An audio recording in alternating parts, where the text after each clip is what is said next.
বিসমিল্লাহির রহমানির রহিম নাহমাদুহু ওয়া নুসাল্লি আলা রাসূলিল কারীম আম্মা বাদ। রমজানের স্বাগত অনুষ্ঠান থেকে আপনাদের সকলকে আন্তরিক মোবারকবাদ জানাচ্ছি। সুপ্রিয় দর্শক শ্রোতা, আসসালামু আলাইকুম ওয়া রাহমাতুল্লাহি ওয়া বারাকাতুহু।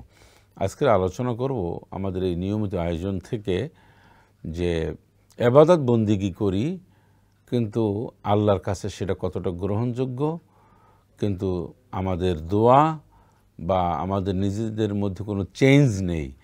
নামাজও পড়ছি, রোজাও রাখছি, যাকাতও দিচ্ছি, কিন্তু আমরা নিজেরাই বুঝতেছি যে আমাদের দোয়া কবুল হচ্ছে না, পরিবর্তন হয় না, নিজে পরিবর্তন হচ্ছি না, পরিবার পরিবর্তন হচ্ছে না। এর মানে হচ্ছে ইবাদত বন্দেগী ঠিকই আমরা করছি, আল্লাহর দরবারে পুজবে না, আল্লাহর দরবারে কবুল হয় না। কোন কোন কারণে আল্লাহর দরবারে কবুল হয় না ইবাদত বন্দেগী? অনেক মানুষ আছে নামাজ পড়তে পড়তে কপালে দাগ পড়ে গেছে, ওমরায় গিয়েছে অসংখ্যবার, হজে গিয়েছে, নানানভাবে নানান ভালো ভালো কাজ করেছে, কিন্তু আল্লাহর কাছে তার রেজাল্ট জিরো। কিয়ামতের দিন ঠিক জিরোই পাবে, অর্থাৎ কিয়ামতের দিন সে এত আমল খুঁজে পাবে না, মাইক্রোস্কোপ যন্ত্র দিয়েও তার আমলটা খুঁজে পাওয়া যাবে না। কেন যাবে না, কোন কারণে? জিনিসটা ফাইন্ড আউট করতে হবে, আমাদেরকে চিহ্নিত করতে হবে। আমি একেবারে সংক্ষিপ্তভাবে চুম্বক কথা, যেটাকে একেবারে সামারাইজ করে একটা বক্তব্যকে একেবারে সরাসরি কিছু কথা আমি বলতে চাই। এই কম কথা যারা বুঝবে, আমরা যারা বুঝবো, তারাই সফল হব ইনশাআল্লাহ। প্রথমত হচ্ছে, ইবাদত বন্দেগী করার আগে বেশ কিছু শর্ত রয়েছে, কন্ডিশন আছে। এর মধ্যে অন্যতম একটি শর্ত, বড় শর্ত হচ্ছে হারাম খাওয়া যাবে না, পরেরটা ঠকাইয়া খাওয়া যাবে না। মানুষের অধিকার নষ্ট করে ইবাদত বন্দেগী করে কোনো সফলতা আসবে না, তৃপ্তি আসবে না। আমার বৈধ ইনকাম যদি না হয়, সোর্স অফ ইনকাম, এটার সোর্সটা কি, ইনকামের সোর্সটা কি? ইনকামের সোর্স হলো সুদ, ঘুষ, ফাঁকিবাজি, ধোকা দেওয়া, ঠকানো, প্রতারণা, এই সব মিলিয়ে আমি একটা জগাখিচুড়ি করে ফেলেছি আমার সোর্স অফ ইনকাম।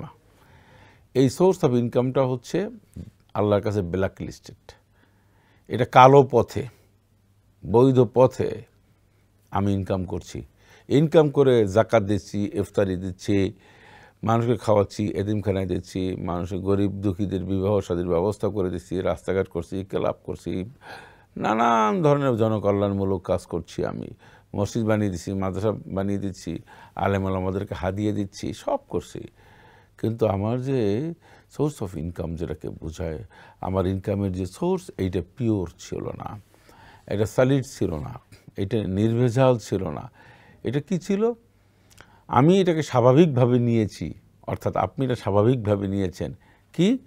যে অফিসে গেছেন, প্রচুর পরিমাণে টাকা আসছে, বেতনের পরে আপনার টাকা, ড্রয়ারের নিচে টাকা, বিভিন্ন জনে টাকা দিয়েছে, বিভিন্ন জনে উপকার পেয়েছেন। কেউ গাড়ি দিয়েছে, কেউ আপনাকে নানানভাবে বাজারঘাট করে দিয়ে উপকার করেছে, নানান উপায়ে আপনি সুযোগ সুবিধা পেয়েছেন।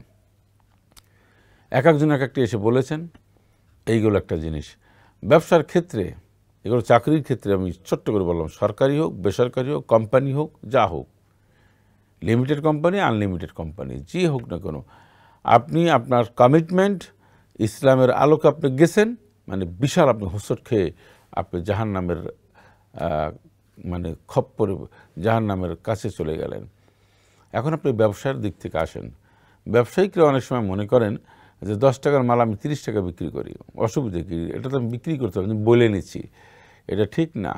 ব্যবসাটা নিয়ম রয়েছে। আপনি কত পার্সেন্ট ব্যবসা করবেন? 10% ব্যবসা করবেন। আপনি 1 টাকার মাল কিনে আপনি 500 টাকা বিক্রি করবেন।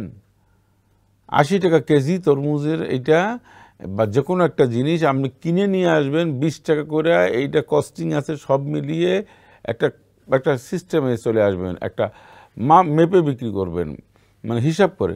এটা আপনি 100 টাকার দিন 700 টাকা বিক্রি করলেন, 100 টাকার দিন 500 টাকা বিক্রি করলেন। কে বলেছে আপনাকে?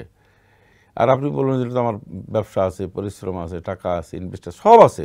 ব্যবসা তো ইনভেস্ট থাকবে, পরিশ্রম থাকবে, মেধা থাকবে, হ্যাঁ, তারপরে অনেক কিছু লজিস্টিক সাপোর্ট থাকতে হবে, সব মিলিয়ে তাহলে ব্যবসা কেমনে হয়? তো এই ব্যবসা করার কারণে এত সব সাপোর্টের মাধ্যমেই তো আপনি একটা জিনিস 50 টাকাটা 80 টাকা বিক্রি করলেন, 70 টাকা বিক্রি করলেন, 60 টাকা বিক্রি করলেন। 50 টাকার জিনিস 200 টাকা বিক্রি করবেন আর বলবেন এটা হালাল। কে বলেছে আপনাকে? এটা সাচ্চা হারাম। একবার সলিড হারাম। মূল বিষয়টা হচ্ছে দোয়া কবুলের পূর্ব শর্ত হচ্ছে হালাল রুজি খাওয়া। হালাল রুজি যদি আপনি ভক্ষণ না করেন তাহলে আল্লাহর কাছে সেটা গ্রহণযোগ্য হবে না। সুতরাং হালাল রুজি খাওয়ার জন্য সর্বোচ্চ চেষ্টা করুন, স্যাক্রিফাইস করুন, ত্যাগ স্বীকার করুন, কম খান। একেবারে কম খাবো আমি, তারপরে আমি হারাম স্পর্শ করব না, এই শপথ গ্রহণ করুন আজকের এই কালবেলা অনুষ্ঠানের থেকে। এবং আপনারা যারা দেখছেন সবাই প্রমিস করুন যাই যা হোক হারাম আমরা ভক্ষণ করব না, হারাম পথে চলবো না। আল্লাহ আমাদের তৌফিক ইনায়াত করুন, আমিন। আসসালামু আলাইকুম ওয়া রাহমাতুল্লাহি ওয়া বারাকাতুহু।